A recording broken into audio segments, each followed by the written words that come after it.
exactly are you going to show me? The results of your actions. My actions? What do you mean by my actions? Oh, old man. I am your mirror, the reflection of your own flaws, the living representation of your own greed. Except I'm nowhere near as ugly. What is it you want to show me? I have many toys.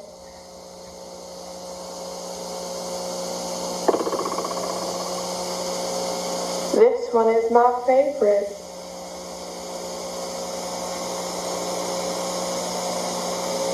Come on, don't be shy. Press the button. This one?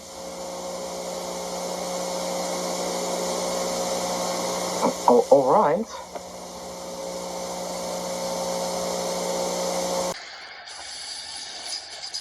An explosion rips through an oil rig in the Gulf of Mexico. The survivors can't stop the blowout and flee. I told myself, either get up or you're going to lay here and die. 2 hours earlier, a test showed the oil well was safe. Now investigators must discover how a $560 million rig could explode, resulting in the world's largest accidental marine oil spill. BP engineers debate how they should space the 6 centralizers.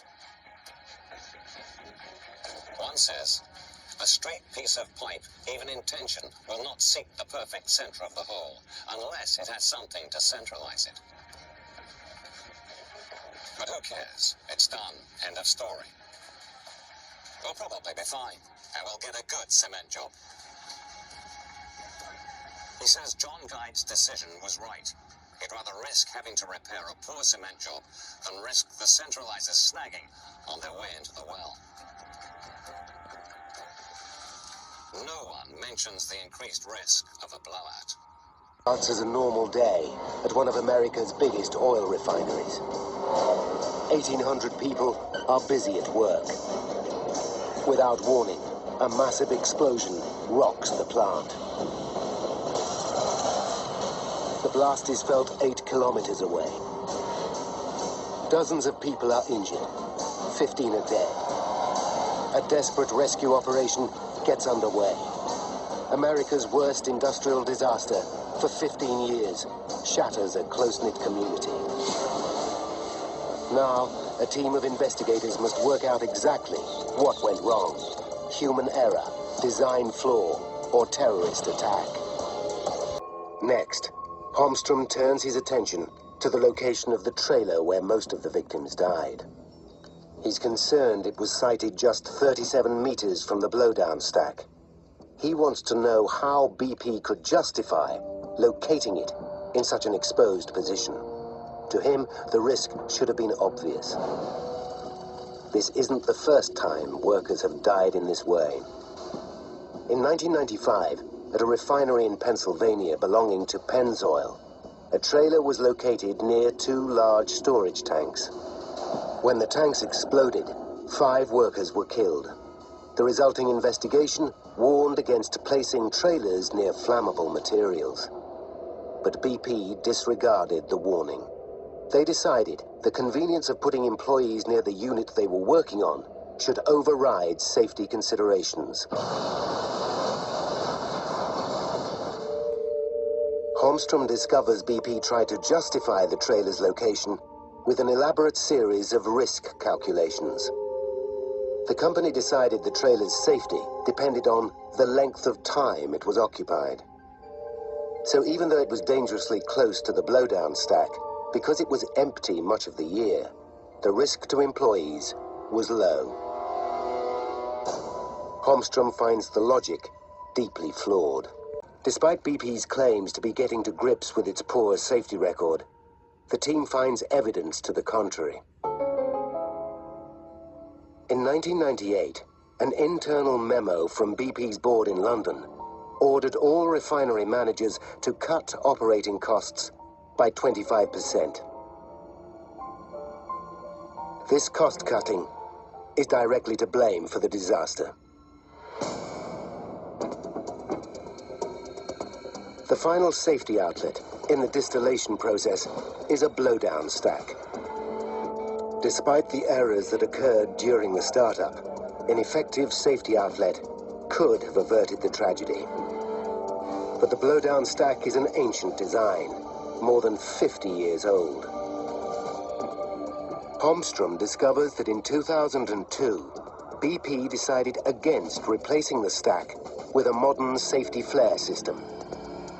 This cutting-edge model is able to deal with overflowing liquid while the flare burns off excess gas. The new design would have prevented the disaster. This is a case of a company denying the risk. They knew the hazards, they were aware of them, but when they had the opportunity to take action, they did not do so. Replacing the blowdown stack would have cost under $6 million, about a single day's production at the Texas City refinery.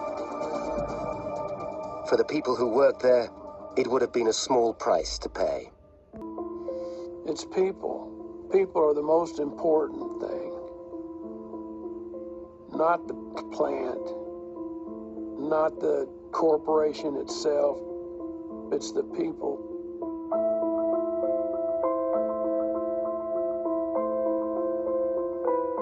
It was 6 months after the accident before David Crow could fully walk again. He still suffers pain from his injuries. But it's the mental scars that are taking longest to heal. He's not the same person. He was a very laid back, easygoing kind of guy, and now he's very angry at the loss of his friends. It's causing us a lot of problems.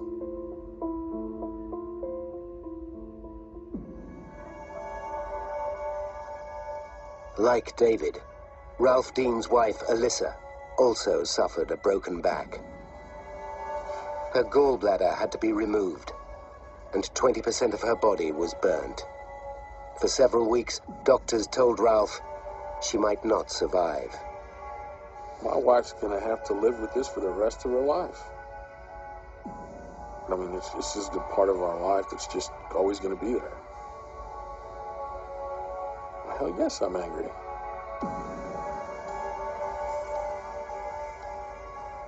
That probably won't ever go away. You see, your grief doesn't only affect you, it affects everyone. But I never wanted this! Doesn't matter. Your actions have already affected them. Eventually, everything will be gone as it should. It's a beautiful cycle of self-destruction. But You've already wasted most of your time. You should think about what to do with the little time you have left.